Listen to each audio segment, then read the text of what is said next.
القدس الإله الواحد أمين. تحل علينا نعمته وبركته ورحمته من الآن وإلى الأبد أمين.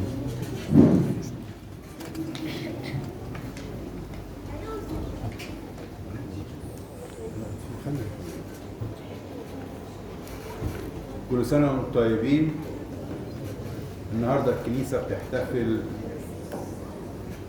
كنيستنا القبطية الأرثوذكسية بتحتفل بعيد الصليب المجيد. عيد الصليب بتحتفل بيه مرتين في السنة، مرة في 17 توت زي النهاردة،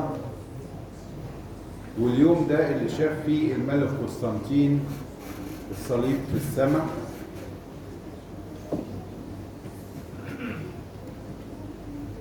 وقال له ربنا قال له بهذا تغلب، بعلامة الصليب تغلب.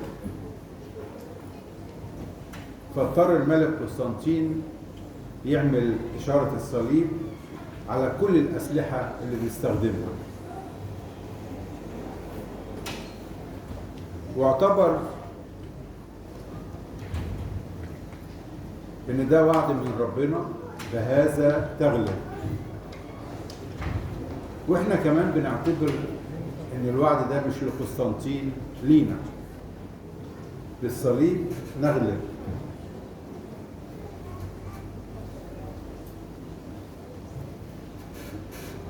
وعد فادي البشرية كلها، قالوا ووعده صادق وامين، والوعد ده لسه مستمر لغاية النهاردة.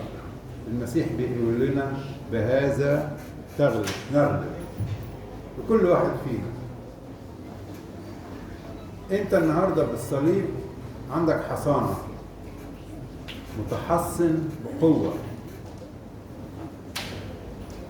وروحك محميه، والمسيح اداك سلطه تغلب. خد منين القوه دي؟ الصليب، حته الخشبه دي خدت القوه دي منين؟ من المسيح، اتعلق عليه. جسم المسيح لمس خشبة الصليب، فخد بركة من رب المجد، وقال لنا بالصليب نغلب.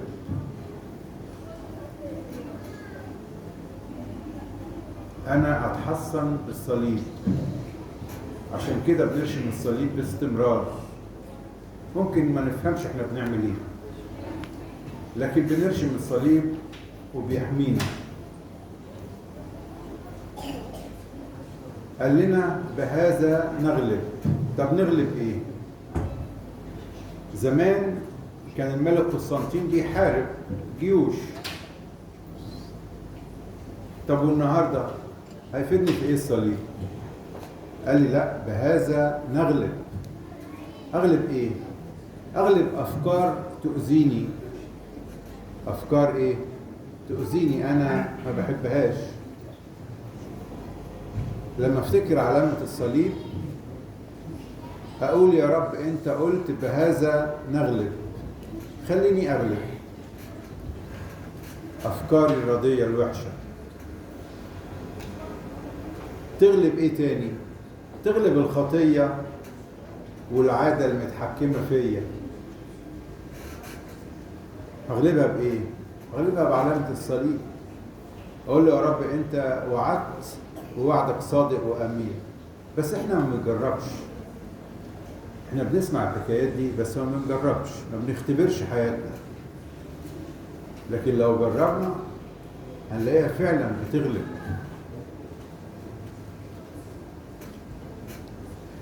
بهذا نغلب، بالصليب نغلب. بالصليب تغلب قوة الشر اللي عاوز هلاكك.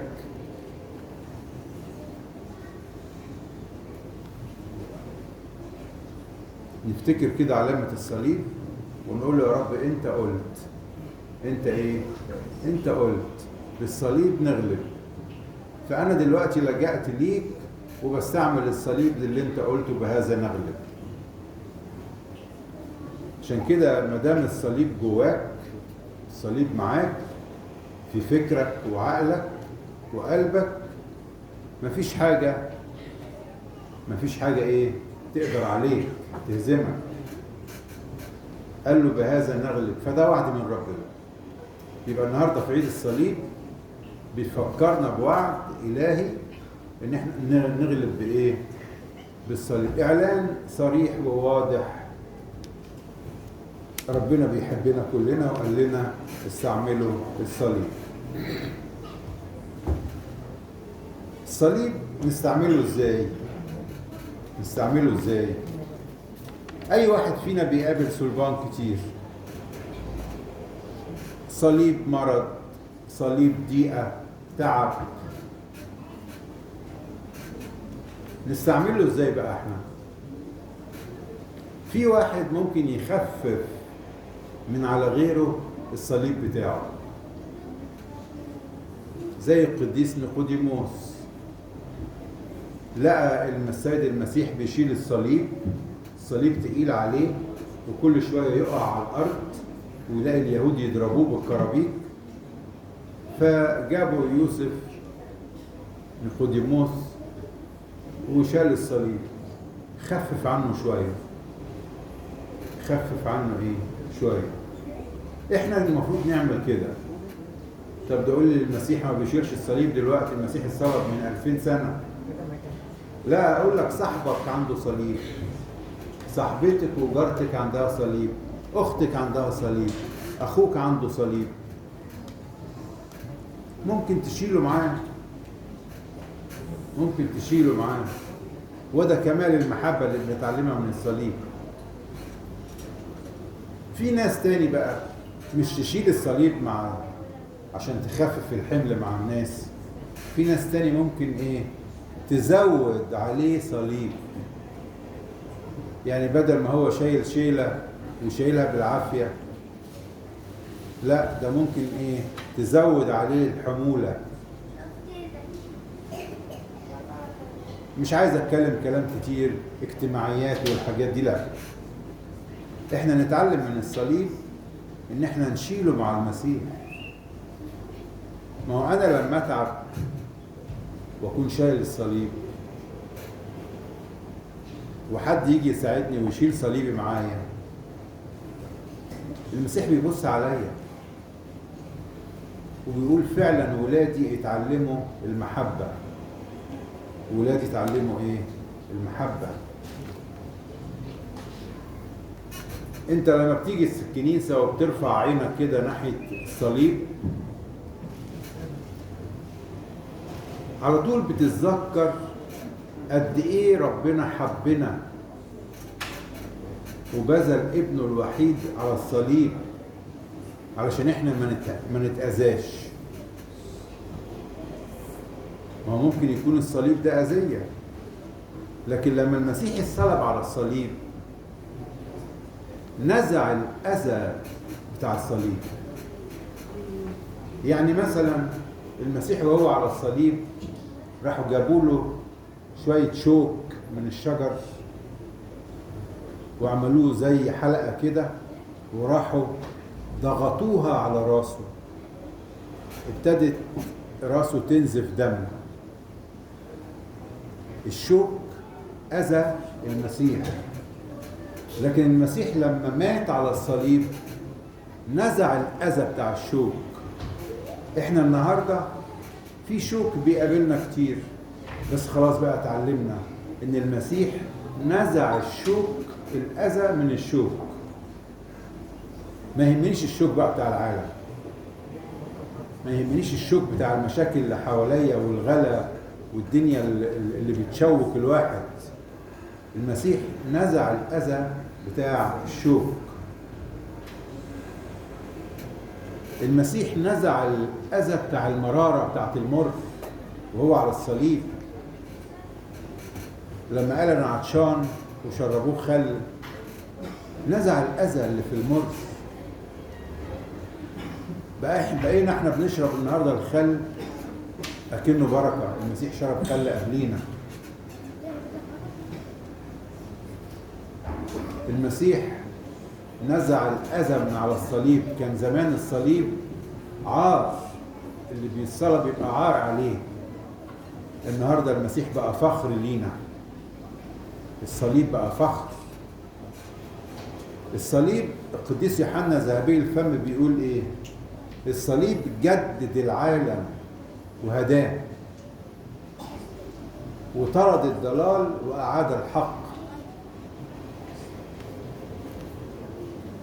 بيقول يكمل القديس يوحنا ذهبي الفم بيقول بالصليب لم تعد الشياطين مرعبة.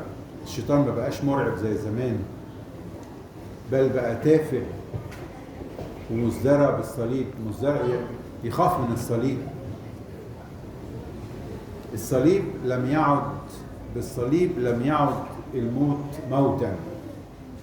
ما هو المسيح مات على الصليب، بس الموت نزع منه الموت. المسيح نزع الموت على الصليب وادانا ايه؟ خلاه حياه. نزع الاذى من الموت وخلانا حياه. عشان كده احنا بنموت النهارده، بس مش موت بقى زي بتاع زمان، لا، ده شكلي. احنا بنموت شكلي، روحنا بتفارق جسدنا، بس بناخد حياه جديده. المسيح نزع الاذى من الموت وادانا حياه جديده. والنهارده احنا بنقول محاربتنا ليست مع لحم ودم، بل مع اجناد الشر الروحيه ننتصر عليها بالصليب. في حاجات بتحاربنا احنا مش شايفينها، قوى الشر، لكن احنا بننتصر بالصليب. كلمة الصليب عند الهالكين جهالة، أما عندنا نحن المخلصين فهي قوة الله. احنا عرفنا ربنا قوي ازاي؟ بالصليب. الصليب حطم قوة الشر والخطية، والصليب أفسد ايه؟ عمل الشيطان. واحد عامل لك عمل، ايه اللي يحله واللي يفسده؟ الصليب. يبدد قوته وانت تتمتع بايه؟ ببركات الصليب. مش عايز اطول عليكم عشان النهارده كان في دورة الصليب في باكر، لكن النهارده كلنا بنتعلم الحب من الصليب اللي صلب عليه المسيح. بنسجد لآلامك أيها إيه؟ المسيح إلهنا. كل سنة وأنتم طيبين. ربنا يباركنا بركة الصليب، ولإلهنا كل مجد وكرامة من الآن وإلى الأبد. آمين.